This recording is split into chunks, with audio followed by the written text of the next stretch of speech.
1 Tawarikh 22 ayat 18 dan 19. Bukankah Tuhan Bapamu menyertai kamu dan telah mengaruniakan keamanan kepadamu ke segala penjuru? Sungguh ia telah menyerahkan penduduk negeri ini ke dalam tanganku, sehingga negeri ini takluk ke hadapan Tuhan dan kepada umatnya. Maka sekarang arahkanlah hati dan jiwamu untuk mencari Tuhan Bapamu. Mulailah mendirikan tempat kudus Tuhan Bapa, supaya tabut perjanjian Tuhan dan perkakas kudus Bapa dapat dibawa masuk ke dalam rumah yang didirikan bagi nama Tuhan. Ayat-ayat ini merupakan perkataan Daud kepada Salomo untuk mempersiapkan pembangunan bait suci, karena keamanan yang telah diberikan oleh Tuhan. Bait suci yang akan dibangun yang luar biasa besarnya dengan bahan-bahan terbaik yang sangat mahal dan sangat banyak jumlahnya.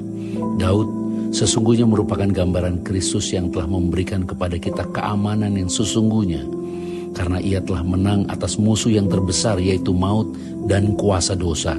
Sehingga sekarang bait suci yang sesungguhnya yang bukan buatan tangan manusia dapat dibangun.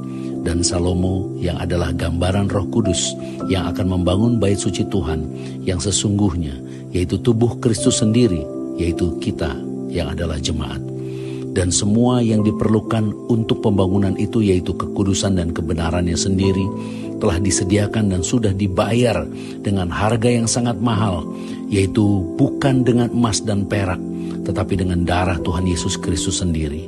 Maka sama seperti Salomo membangun bait suci Tuhan untuk menaruh tabut Tuhan, gambaran pendamaian dan perjanjian damai Bapa dengan umatnya, demikianlah sekarang Roh Kudus membangun kehidupan umat Tuhan menjadi bait suci yang hidup, dan Roh Kudus berdiam di dalam kita sebagai jaminan pendamaian dan perjanjian kekal dengan Bapa, bahwa Roh Kudus tidak akan meninggalkan kita sampai selama-lamanya.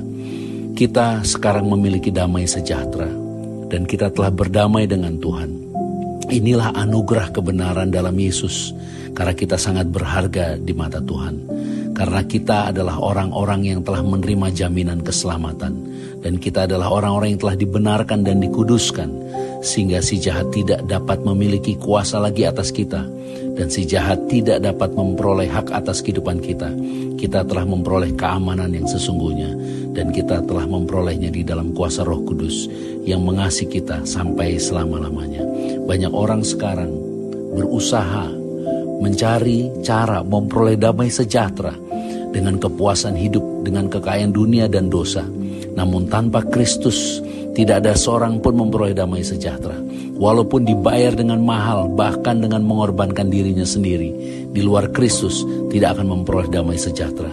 Tetapi kita telah memperoleh kasih karunia Kristus, kita telah memperoleh Roh Kudus yang berdiam di dalam kita. Damai sejahtera telah ditaruh di dalam kita karena iman kepada Tuhan Yesus Kristus. Percayalah akan kebenaran ini. Jangan takut menghadapi kehidupan ini. Jangan gentar menghadapi setiap tantangan, karena kita adalah bait sucinya, dan Roh Kudusnya berdiam di dalam kita, memberi damai sejahtera yang kekal di dalam Dia. Tuhan Yesus Kristus memberkati kita sekalian. Haleluya. Amin.